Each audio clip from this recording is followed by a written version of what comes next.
Diaspora résistante et patriotique, ressortissant de la République du Congo. Appel de Paris au peuple congolais. Peuple congolais, chers compatriotes, l'actualité dominante ces derniers jours sur la place de Paris rend compte des manœuvres dilatoires que mène le régime illégitime et dictatorial de Brazzaville pour faire taire la diaspora résistante et patriotique, la vraie diaspora engagée dans la lutte de libération nationale.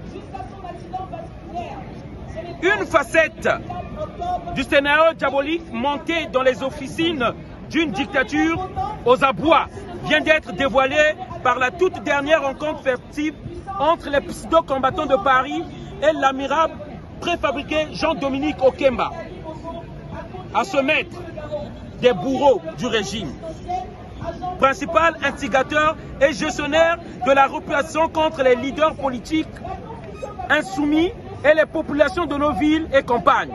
Peuple congolais, chers compatriotes, voilà qu'après de multiples tentatives d'infiltration, d'achat des consciences et de corruption, le régime prétend avoir baptisé avec les combattants de France. En réalité, c'est une fine minorité qui a choisi le parti de l'oppresseur. Il s'agit en fait de quelques compatriotes égarés et cupides, bien connus, qui ne se sont pas à leur premier coup d'essai. Certains apparaissent déjà à partir de l'année 2014 dans les rangs des vallées de Kiki Sassou à Brazzaville. Sans honte, ils prenaient la parole et juraient fidélité à Sassou sur les plateaux de Télé Congo. D'autres repassés sulfureux et devenus combattants à Paris à la suite du décès de Willy Manzanga ont vite fait de rejoindre le régime à la suite de l'élection présidentielle de 2016. Nous les avons tous vus s'attaquer à tous ceux qui souhaitaient la manifestation de la vérité sur la tragique disparition du président Guy Brice Parfait Kolela. La diaspora résistance et patriotique ne peut et ne se laissera pas confondre avec toutes ces personnes sans étiquette, ni morale, et autres opportunistes, comme l'enseigne l'adage, le cafard a beau se saupoudrer de farine, on le reconnaîtra toujours. Peuple congolais, chers compatriotes, le moment présent est grave, décisif et historique. Il est des moments où l'histoire nous interpelle, obligeant ainsi chaque Congolais et chaque Congolaise à prendre ses responsabilités quant à l'avenir de la nation. Depuis plus de 25 ans, aujourd'hui, notre pays est asservi par un homme vampire.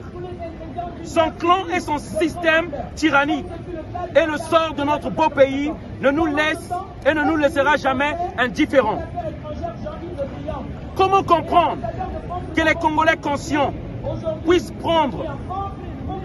prétendre dialoguer avec des criminels, champions de forfaiture et de l'institutionnalisation de l'impunité pour les crimes commis et qui ont transformé le Congo en une caverne de voleurs et autres grands crimes des vallées de Kiki Sassou à Brazzaville. Sans honte, ils prenaient la parole et juraient fidélité à Sassou sur les plateaux de Télé Congo. D'autres repassés sulfureux et devenus combattants à Paris à la suite du décès de Willy Manzanga ont vite fait de rejoindre le régime à la suite de l'élection présidentielle de 2016. Nous les avons tous vus s'attaquer à tous ceux qui souhaitaient la manifestation de la vérité sur la tragique disparition du président Guy Brice Parfait Kolela. La diaspora résistance et patriotique ne peut et ne se laissera pas confondre avec toutes ces personnes sans étiquette, ni morale, et autres opportunistes, comme l'enseigne l'adage, le cafard a beau se saupoudrer de farine, on le reconnaîtra toujours. Peuple congolais, chers compatriotes, le moment présent est grave, décisif et historique. Il est des moments où l'histoire nous interpelle, obligeant ainsi chaque Congolais et chaque Congolaise à prendre ses responsabilités quant à l'avenir de la nation. Depuis plus de 25 ans, aujourd'hui, notre pays est asservi par un homme vampire. Son clan et son système tyrannique. Et le sort de notre beau pays ne nous laisse et ne nous laissera jamais indifférents. Comment comprendre que les Congolais conscients puissent prétendre dialoguer avec des criminels, champions de forfaiture et de l'institutionnalisation de l'impunité pour les crimes commis et qui ont transformé le Congo en une caverne de voleurs et autres grands criminels.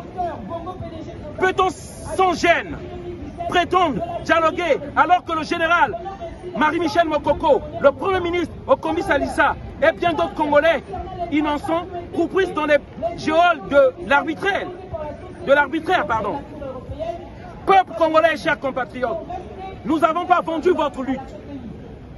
Oui, comme l'écrivait Frantz Fanon, il appartient à chaque génération, dans une relative opacité, de découvrir sa mission, de la remplir ou de la trahir. Frantz Fanon. Le régime de Brazzaville, qui entend faire taire les combattants, les Congolais de l'étranger, ceux de la diaspora résistance et patriotique que nous représentons ici, nous trouvera sur son chemin. Notre combat est inaliénable.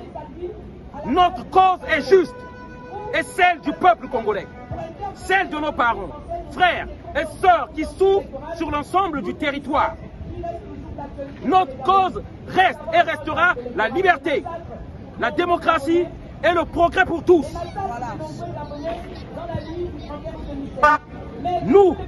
Nous battrons sans relâche pour que survienne le changement véritable qui garantira à tous une bonne gouvernance publique pour de véritables services publics de santé, de l'éducation et pour le bien-être collectif.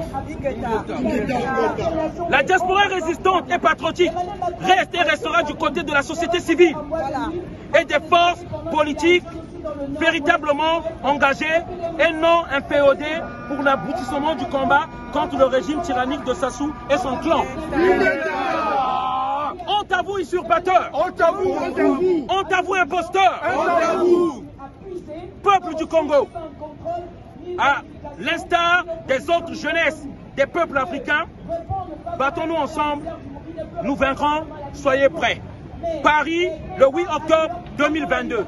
Merci Ingeta. Ingeta. Jamais.